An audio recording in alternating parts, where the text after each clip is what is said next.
Hello and welcome to the March 2022 Town Hall for NEAR. Super glad to have you here. There's been a lot that's been happening in the months of March, and we're really looking forward to sharing that with you. Before going into the details of what's been happening in March, one thing we wanted to update you on is regarding to the Ukraine situation and the what's been going on. We've been setting up a hub in Portugal, in Lisbon, and are delighted to see more and more of our teams and of our ecosystem participants moving to Lisbon. With that, we do have quite a lot of things and agenda to share. So I'll start by making an introduction, reminding ourselves what is NEAR about and specifically what the NEAR Foundation is here to do. We'll then actually walk into some updates from the partnerships and the events that we've been going to and the events that we'll be going to. We'll have an update on education and an update on the funding that's been happening in the ecosystem. Last but not least, we have a fantastic panel, and the panel of the month is about DAOs. On that panel, you'll hear different perspectives from Constitution DAO, SailGP, Orange DAO, and Unchain.fund. So stay till the end to see what's going on in the world of DAOs. Before going into our agenda, one announcement to make. We're super happy to share that NEAR has been chosen as the Layer 1 blockchain protocol to partner with Orange DAO. Orange DAO is a fantastic DAO made up by Y Combinator founders for Y Combinator founders, an ecosystem of more than 1,200 people.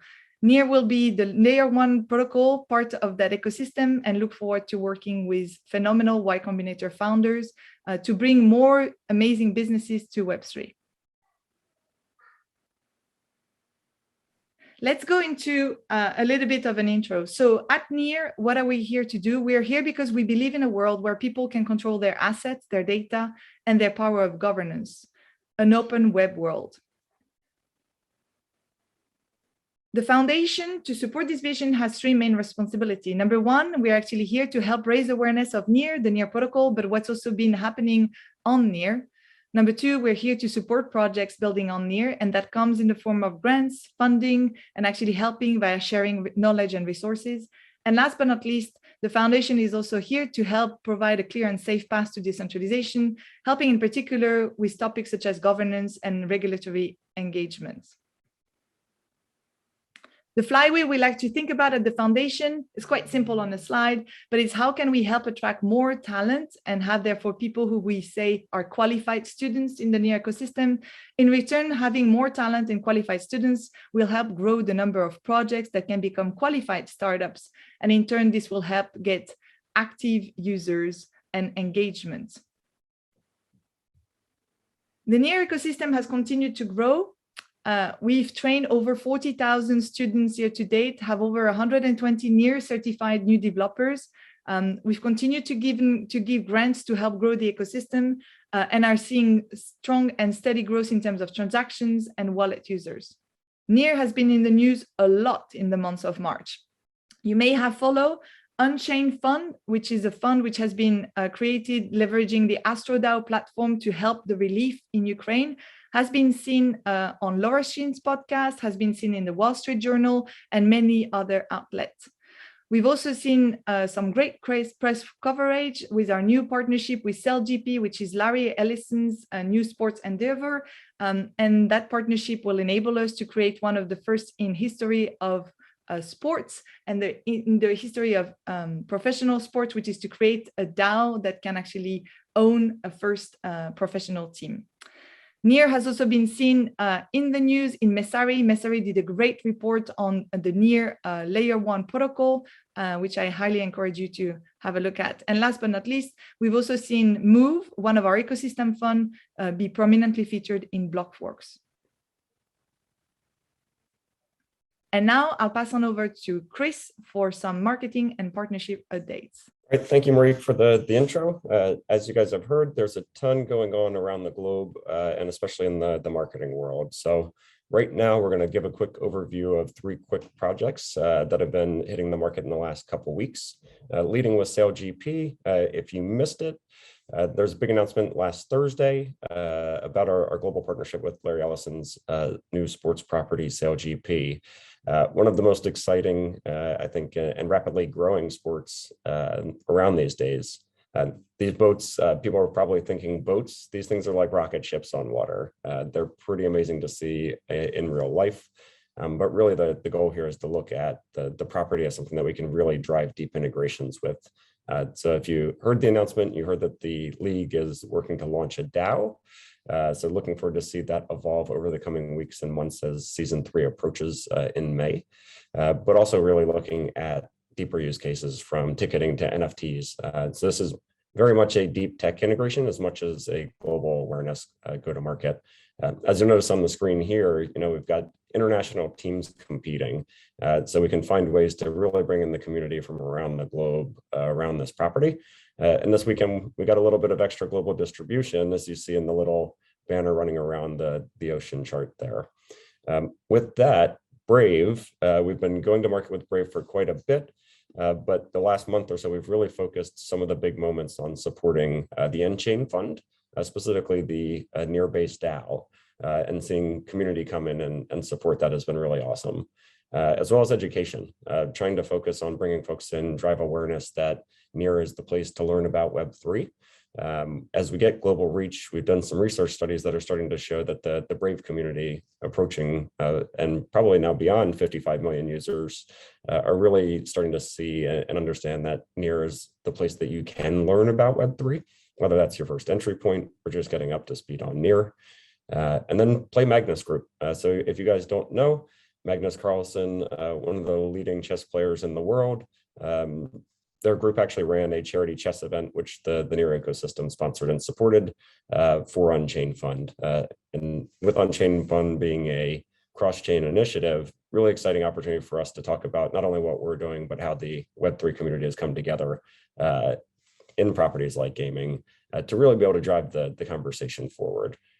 So that was an exciting one to see and really follow along with. But there have been NFTs made as well. So when we think about use cases, we're really looking at how can we drive connection forward beyond the tech and beyond just the name Near.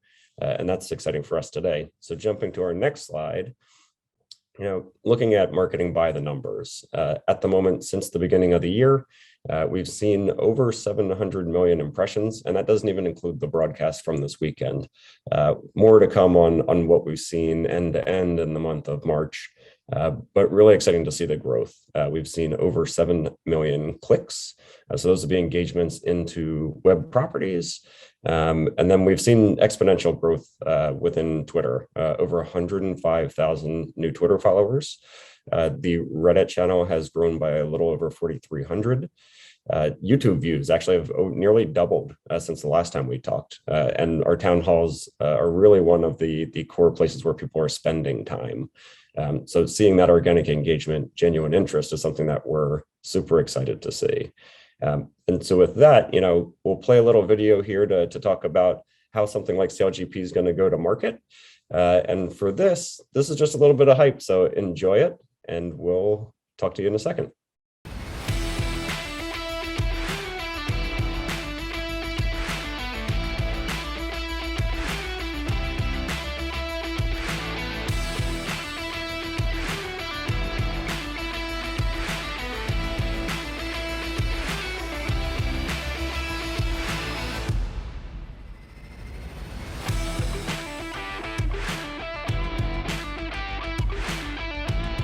All right, that was pretty awesome, right? Those things are not just boats floating around the water. They are truly insane pieces of machinery. But the entire team at SailGP has really been doubling down with us on going to market in a unique way. And we're very happy to have that news out in the world now. But as we think about building the future, I want to pass it over to Maria to talk about MetaBUILD and what we've seen there. Thank you, Chris. This is Maria, and I'm happy to tell you that we've just wrapped up on the biggest hackathon in Near's history so far, with a $1 million prize fund in almost 4,000 participants. I was managing the judging process while fleeing the war in Ukraine, and I'm incredibly proud of the community that made it happen and delivered some really exciting projects. Our congratulations to Project WOOG, Meta Ads, and near playground. Enjoy your bounties and don't forget to respond to all of the potential investors. 62 more projects also received praise and funds as a result of this hackathon. And if it didn't happen to your team, you're welcome to participate in one of our next challenges. Near April is starting in a few days. Stay tuned on Discord, and happy hacking to all of you. On to you, Yadira. Hey everyone. Thank you, Chris. Thank you, Maria, for those great updates. Great to see everything that's happening on MetaBUILD. For upcoming events this month, we have quite a bit of activity. So if we can jump to the next slide, please. Starting in a couple of weeks, we're going to be at Paris Blockchain Week Summit. NEAR will be hosting a meetup with our partner ATCA on April 12th, which is also Paris NFT Day. And then on the 13th and 14th, NEAR is the main sponsor of the discovery stage. So lots of news to be shared at PBWS. NEAR will have a keynote and a couple of interactive panels. If you're interested in learning more, please head to near.org/PBWS for more information. Following PBWS, we will also be at DevConnect. So NEAR is coming to Amsterdam. While I want to share more news there, I'm going to go ahead and have to tease that later in a couple of weeks. So be sure to follow us on social media, but we'll be hosting something kind of similar to what we did at ETH Denver with a co-working space, happy hours, great sessions from many of our core technical talent. So we're all very excited about that. And then finally, which is in a couple of months, but still very big for the ecosystem, is NEAR's presence at Consensus. We are coming on as a Block 4 partner. And next month, we will have more information to share, as well as a special guest from CoinDesk who will be talking more about Consensus. And we will also share more of our presence there. Finally, be sure to check out near.events for more information on all of the events happening in the ecosystem. Of course, we share what NEAR as an organization is doing and sponsoring, but the community also rallies. And so you can get in touch with other community members through our events by looking at the community calendar. Thanks. So now I'm going to go ahead and pass it off to Sherif to cover education. Hi there, my name's Sherif. I'll be presenting updates from the education side. Let's dig in with a couple of details. Here in three areas of our attention, we are attracting as many students as we can into our programs, and tens of thousands of students. Even in the last week of March, several thousand people have registered here in these last few days. So we're incredibly excited about the uptick, and you'll see those numbers coming in, not just on certifications, but also in other programs as well on subsequent slides. Certifications are still low. It's not easy to get NEAR certified. You have to build an original project. So of these thousands and thousands of people who are coming and joining us, only some hundreds are able to actually complete the certification. We want to maintain a high bar, but also make this program more accessible. And so you'll see some new innovations coming from the education team over the coming weeks and months.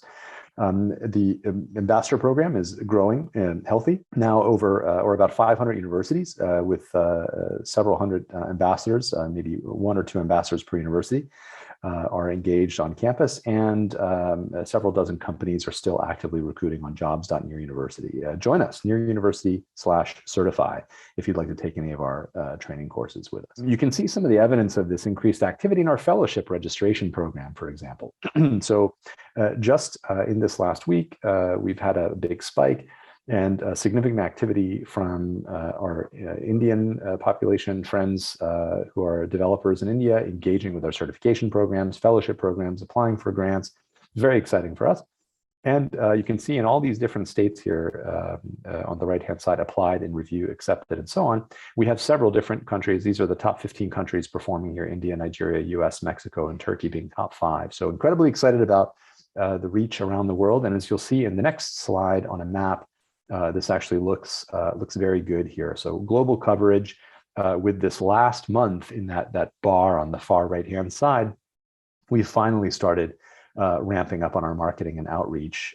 So the initial interest for fellowships and so on was in December, and then January, February, and then finally here we are in March. You can see that massive jump in engagement and coverage all over the world. So the more the merrier, we think, and we hope to have a massive fellowship program, of course, holding a very high bar for what it means to become a fellow, but entrepreneurs in residence, developers in residence, and more. Check out near.university/fellowships. And wrapping up here with the next slide, if you don't mind, just a brief spotlight on Ozan Ishgur, who is a fellow, a certified fellow. He's been with the education ecosystem now for maybe 8 months or so, almost a year. And he joined us after finishing a coding bootcamp. Originally, when he joined, he conceived of Cryptourist, a kind of NFT application that allows you to claim NFTs for different places around the world. And he designed some of that work. You can see it in the background images here. He also contributed to building Near in Minutes and helped NCD instructors, near certified developer instructors, to welcome newcomers. So Ozan has been a huge contributor in this regard. And very recently, he's actually joined one of our education partners, Patika. You can see their website highlighted on the bottom right hand of the screen here, to increase awareness of the NCD program and grow the community. And so he's just recently launched a course of his own making, Web3 and the Near Pathway, with already over 1,500 applicants in Turkey alone, just over the last couple of weeks. So we're very excited to see Ozan set a high bar and to move at this pace. And of course, I'll look forward to sharing more highlights from the education side in the next town hall. And so with that, I'll invite you to join Josh here as he covers funding in the Near ecosystem. Josh, over to you. Thanks, Sherif. Really appreciate that. That was an incredible update on all of the activity in the education space here in the ecosystem. Hello, everyone. Just again, Josh Daniels here on the funding side. Really excited to give you all a brief, but I think really interesting update on what's going on in the funding world, as well as with our general ecosystem initiatives. As a refresher, really would love to give you a update on sort of what the funding platform's core vision is. I know we've talked about this before, but I think it's worthwhile to go through again. And so we really see sort of 4 pillars here, with the goal of ultimately providing a clear and efficient place for projects, teams, and individuals to receive funding and support within the Near ecosystem. The first piece, which I know we've talked about quite a bit, is supporting that creator triangle. So really helping to provide projects, communities, and programs with ultimately the support they need to grow. Also providing access. So being able to have projects really sort of connect with others within this ecosystem to provide support, as well as also providing access to external parties that ultimately can add value, whether that's through funding or advisory support, as well as community. And so as new ideas and experiments and opportunities come to fruition, really creating a space and opportunity for those projects to flourish and really gain visibility. And then I think very important here is aligning incentives. And so as we look to partner or engage or create relationships with projects, making sure that we're all focused on the overall growth and positive development within the Near ecosystem. Okay, now I would really love to give you all just a quick update on a couple of big areas of the ecosystem where we've had some development since our last town hall. One is around our grants program and external funding, and the other is around our regional hub effort. On the grants program side, we've given out over 230 direct grants to projects who are developing and building in the ecosystem. These grants have been committed to for about a little over $15 million, which is really exciting for us as we've really accelerated our development of the grants program, but also have had a focus on identifying quality projects and really supporting them as they move through the development cycles once they receive their grant.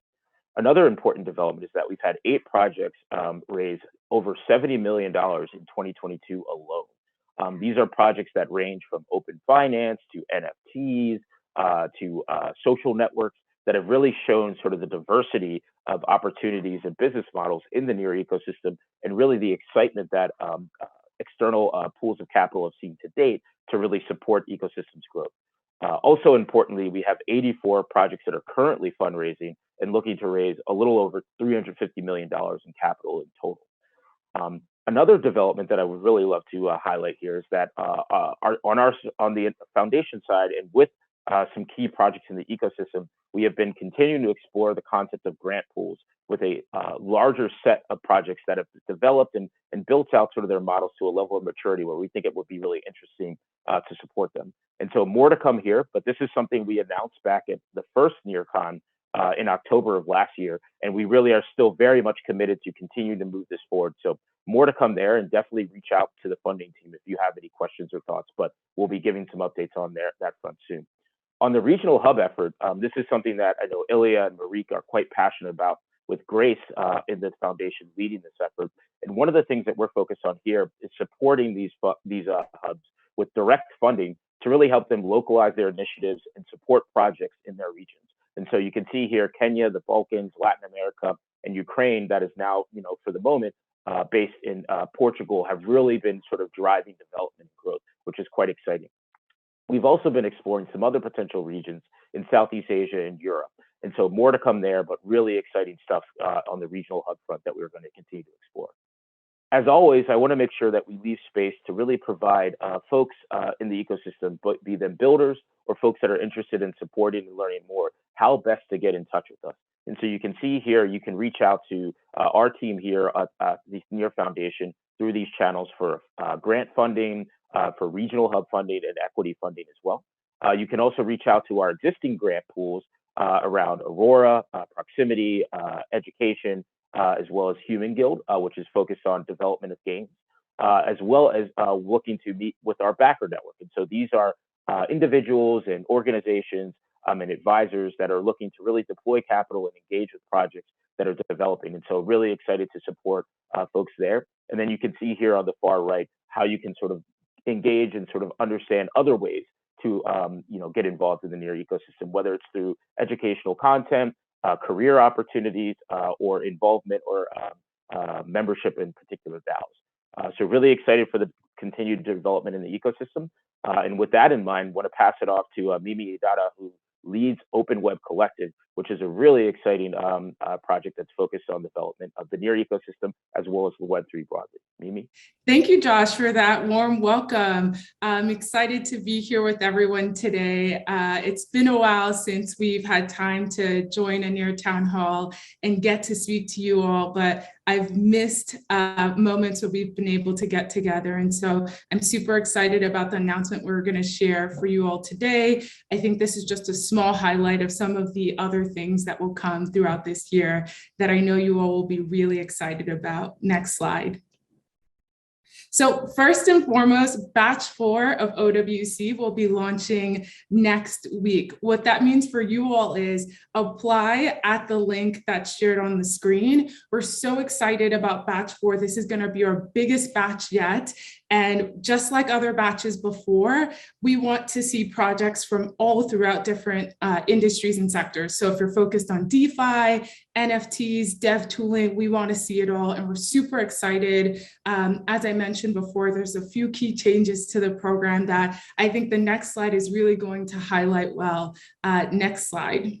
One of the other really exciting news is that we will be deploying into every company that joins our accelerator. So that means when you join day 1 of the program, you'll have 150K, and towards the end, at the closing of demo day, you'll get another 500K. Really, this allows you all to just focus on those key KPIs that we all know are super important for your next round. Sometimes that's launching a product and getting the next step of your product out.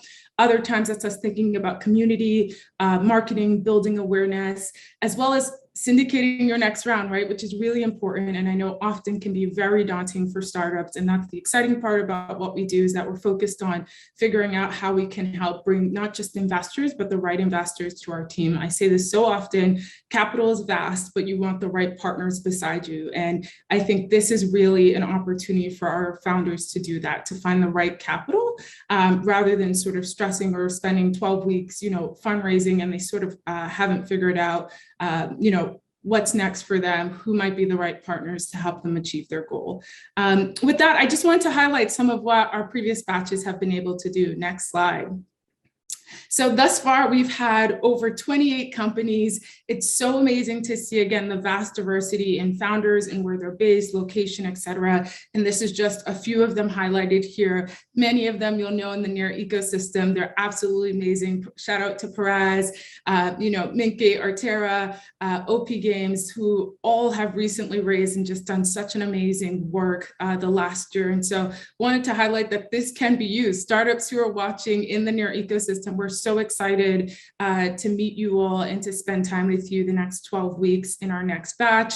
we're looking for the next unicorn within the NEAR ecosystem, and we want to help build that. So if that's you, if you're hungry, if you're excited to build, like I said before, apply. And just the last slide that I wanted to share, because I think it really highlights what I've been talking about from the beginning about this batch in the accelerator. I think you all have been a part of the journey since batch one, but really the magic about the accelerator is the collective, the people, right? You're able to spend time with NEAR more deeply. You're able to spend time with the mentor in the industry who may be diving more into your sector or gaming, or they've done a number of deals in that area. And what that allows is for really great collaboration and relationship building, which I think any founder knows, anyone who's a CEO knows, is that's the most important thing for your business, is figuring out who the right partners are, relationships are. And so this next slide, I just quickly want to highlight how we've continuously seen that our VC network, our network of funds are continuously coming back to work with us and find the best startups for their funds, and to invest in startups from the NEAR ecosystem, OWC ecosystem. And it's really a testament to how, again, this perspective on not just finding capital, but finding sort of the right partners for your startup. And again, it can be sort of the difference in the changer in your company and your business. So with that, I'm excited to hear from you all. Feel free to message us on Twitter. Our DMs are open. Message me personally. Again, super excited as always. I want to hand it over to Darren, who's going to be leading a panel on DAOs. Thanks, Mimi. Appreciate it. My name is Darren Rovell, and I'm going to be doing a panel with a bunch of guys to talk about DAO and the NEAR protocol and things that are going on in the space. Joining us today is Ben Johnson from SailGP. I'm sure you guys have heard the deal that the NEAR protocol did with SailGP, which includes the possibility of having a DAO own a team within SailGP. We also have Don Ho, which is of Orange DAO, which is taking Y Combinator alums and using the DAO structure and crypto to invest in future projects. We also have Rev Miller, who's used the DAO blockchain in general to do amazing things, including the Unchain.fund, which has raised $7.2 million, with $5.3 million being raised in a NEAR-based DAO. And finally, Julian Weiser, you guys might have heard about Constitution DAO, probably the DAO that has given the most attention in this space by trying to buy one of, I think, 13 copies of the Declaration of Independence. Julian, that was an amazing effort. Of course, came up short, but obviously was got the landscape really excited about the potential of a DAO raising $47 million. How quickly you guys do it. So thanks all for joining me. Let's start with Ben. Ben, how did the deal come together with NEAR, and what are the goals of potentially allowing for a DAO-based structure to be an owner in the league? Yeah, Darren. So we've seen a lot of interesting partnerships in this space, as I'm sure everyone else has. Some that we've thought are really unique, and some that we've thought are very traditional with a new opportunity, which has been surprising for us. We saw a huge opportunity to really rethink our partnership capabilities in this space. Our team and league more broadly are really looking to innovate what we are doing. We're looking to bring a old sport to new fans. We're reinventing the sport of sailing around the world. For anyone that hasn't seen it, we have hydrofoiling catamarans going almost 100 knots. This is a total reimagination of a racing sport for us. And with that, we see the opportunity to find a new technology like Web3, like partners like NEAR, to really rethink how we would have traditionally done a partnership. So we looked at this space for a very long time.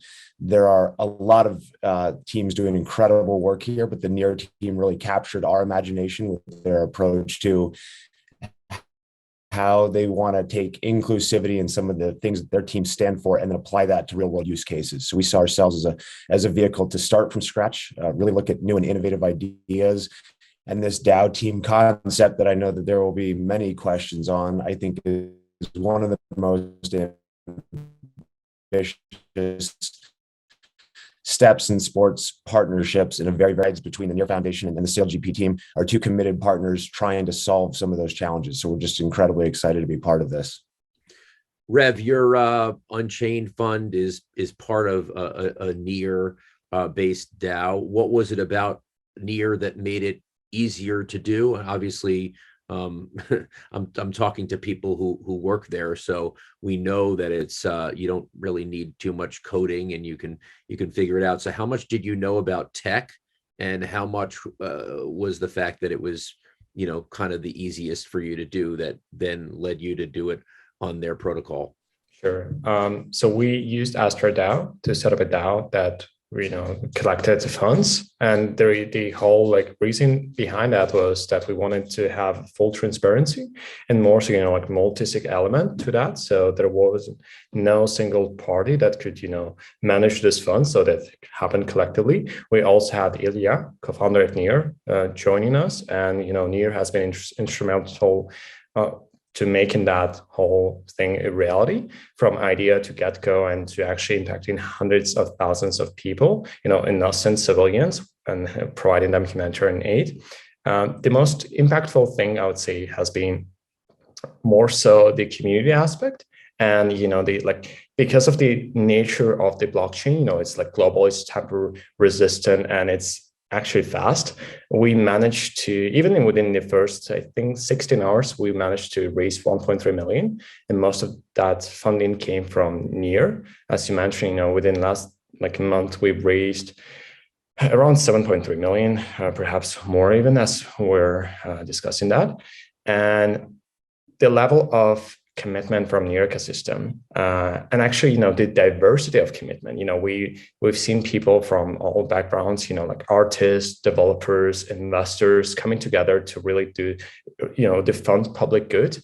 And to me, that was an incredible experiment of, you know, human coordination. That's also one of the kind of the best use cases of, you know, blockchain technology, because at the end of the day, this tech is legit, it's powerful, and it's global, and it's here to do public good. It's awesome, and it's obviously for a great cause. Julian, what did you expect when you started? You know, I'm in the memorabilia and auction space plenty, and I think there was genuine surprise at how fast you guys were able to raise money. You obviously went up against a billionaire in the end who was willing to beat you at any price, it seems. But what were you most surprised about in terms of what you guys managed to do? Yeah, I think that the thing that was most exciting about what we did at Constitution DAO is we showed what was possible for people who wanted to come together over a shared goal, and actually wanted to accomplish something that wasn't about speculation. I think that's the most important thing to note here. This wasn't about saying, hey, we're going to buy a copy of the Constitution, then we're going to try and flip it, you know, 5 years from now, or we're trying to, you know, get it, you know, have a token and you know, have the token appreciate in value.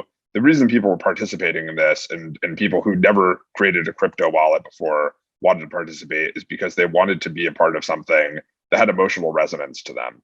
And the Constitution, like many artifacts, has significant, you know, cultural resonance to a lot of people. Some positive, some negative, right? And there were a lot of people who participated from that perspective. And then, of course, there's also the fact that it's funny. Like there's this meme component to it, right? Sort of the national treasure, Nick Cage type memes. Yep. So you have both of those elements, that incredible importance of the project and the resonance of the document, and then also the fun. And then you also combine that with a 7-day deadline. And I think that you start to see things happen in a much different way. If we had started 90 days out, I think that we wouldn't have gotten the traction and the excitement Agreed. That we did when we only had 7 days.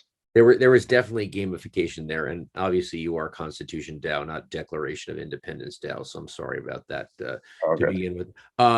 Don, let's talk to you. You're a little bit different, because it seems like when you talk about, you know, DAOs in general, and it's that there's really not like, it's like, oh, there's no self-serving nature to it, and it's not like investing in companies or has a class like Y Combinator alums, right? So like, why is DAO an interesting structure to you guys? Yeah, thanks for having us. I think DAOs are really interesting, specifically in the context of Orange DAO, because it allows the community to actually own the community's efforts. And so what is Orange DAO? Orange DAO is the largest collective of builders in Web3.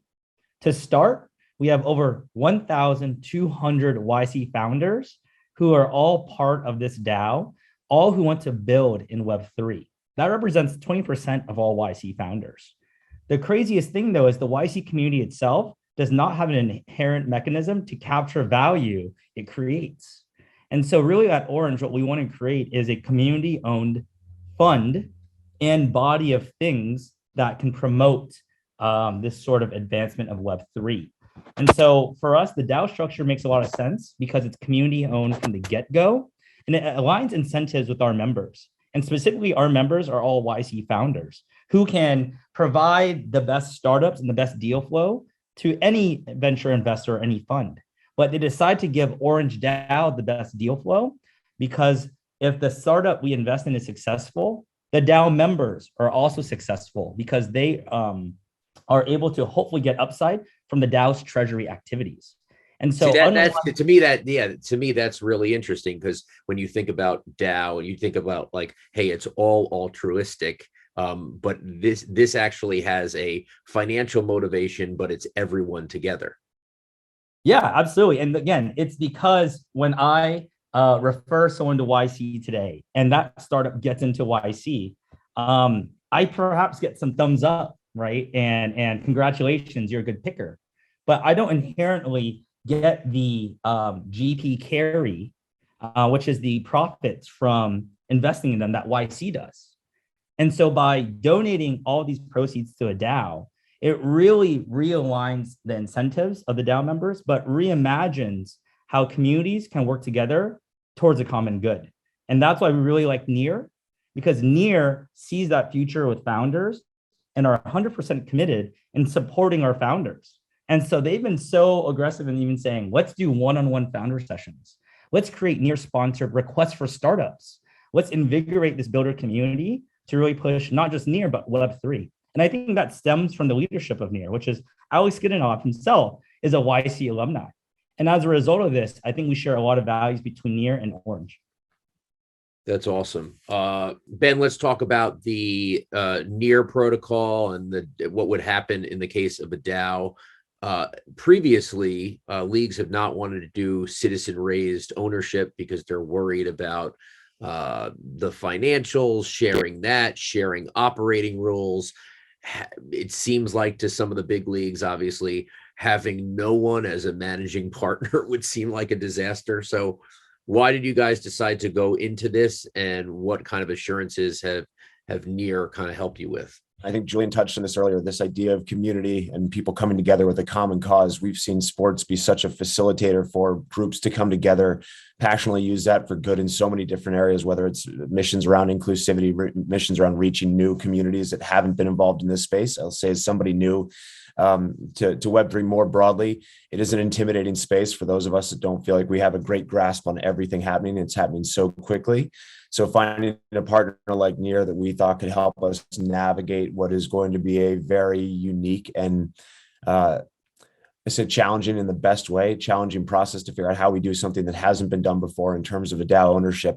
What you have is two partners that are willing to try to change what I think hasn't worked in some of the traditional sports ownership models. So it's from a financial output, to Julian's point earlier, but more from a, how do you own the opportunity and ideas around the team? What does the team stand for? How do we bring this to life across purpose-led initiatives around the world? Obviously, there are all the financial opportunities that go into team ownership more broadly, but for us, we're really focused on what does this mean from scratch? How do you create something that these these collective community members get to design themselves. So that's everything from the logo on the boat to the partners they're working with to the athletes they have. You know, our CEO and co-founder Sir Russell Coutts is hoping this is one of the first all-female sailing teams in the world competing at the top platform. So opportunities to really reimagine things that might have run into a traditional roadblock in other places is where we see the opportunity to work with NEAR to really rethink some of this from scratch.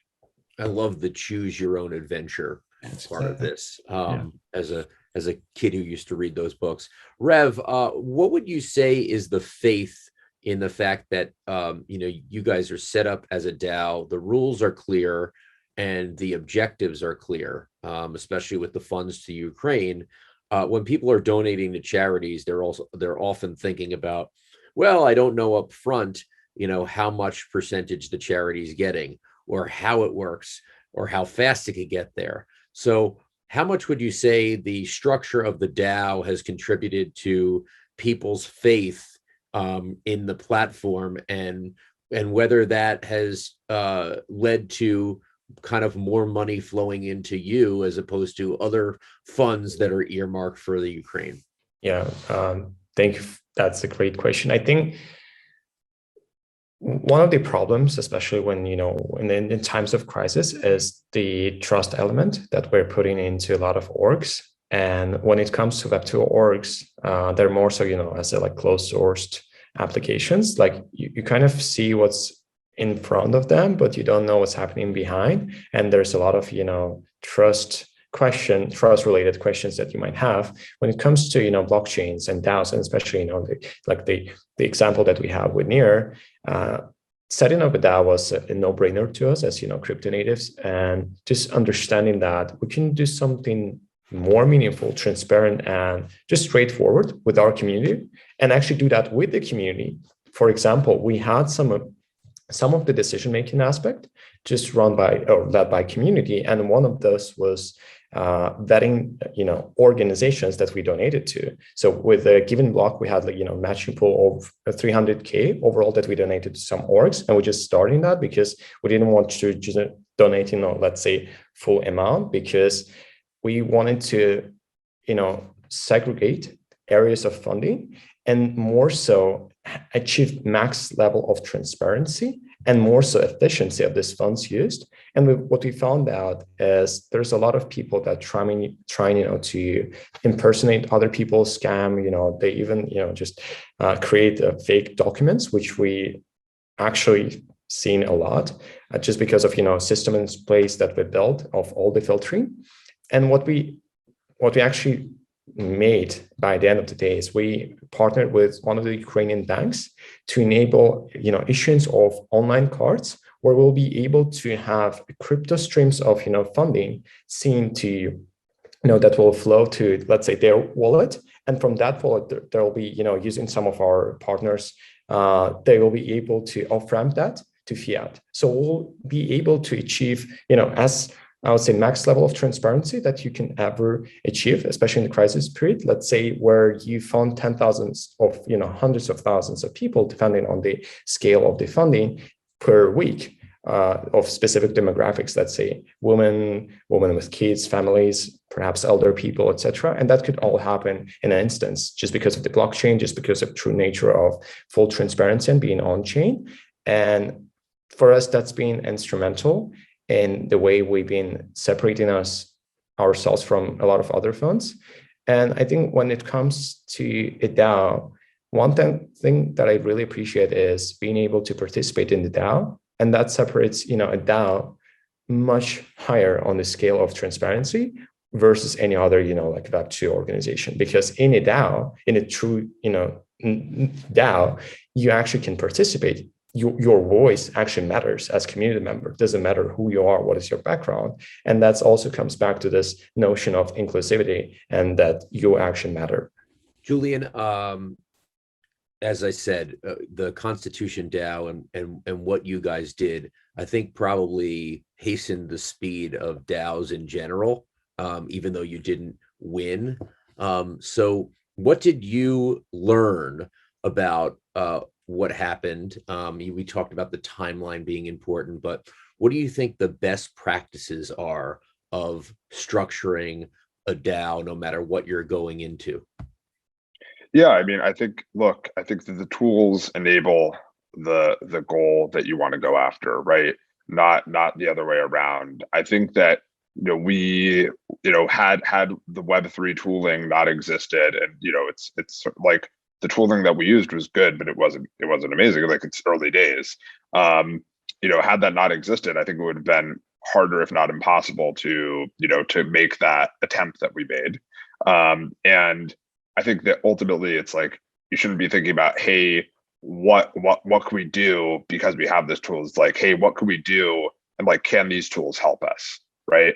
Like, I think that, for instance, Orange DAO, or, acquiring a sports team, like, these types of initiatives are things that you would have wanted to do without Web3 technology. Like, it just so happens that, like, this is the stuff that is enabling that to take place, right?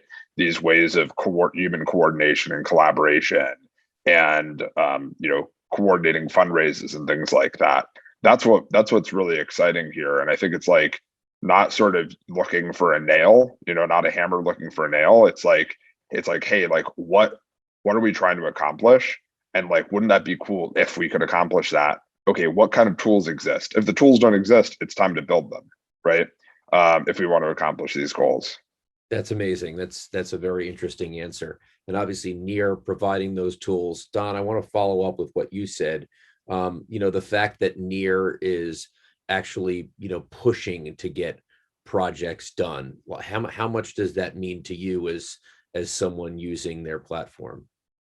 It is paramount. Orange aspires to be the digital nation of builders, right? So in Web 2, a lot of people came to Silicon Valley to try to start a Web 2 company. Our goal is, it's no longer a physical location, but it's a state of mind, and it's in the metaverse. And as a result of that, we really like to partner with Near, because they get that. They get that opportunity is everywhere. That building is global. And that, frankly, making Near's architecture and Near's technical specs very similar to like almost Web 2 adaptation is great. That's a killer insight, where if they can onboard a bunch of Web 2 engineers and founders, that's really how you can get to real adoption. Why? Because it's an innovation flywheel. The easier it is for builders to enter the Near ecosystem, the easier it is for them to build tools for the Near ecosystem, which brings in more web developers. And so for us at Orange, this is exactly in line with how we think about things as well. Well, this was an awesome conversation. I think it was obviously across all perspectives in the DAO, and those using Near, those not using Near. Julian, an amazing perspective. Congratulations, Rev, on everything you're doing. Ben, I do want to see this DAO ownership come about. I'd like to see just the magnitude of decisions made, and Don, love the innovation behind what you're doing too. So thank you to Don, Ben, Rev, and Julian for this great conversation.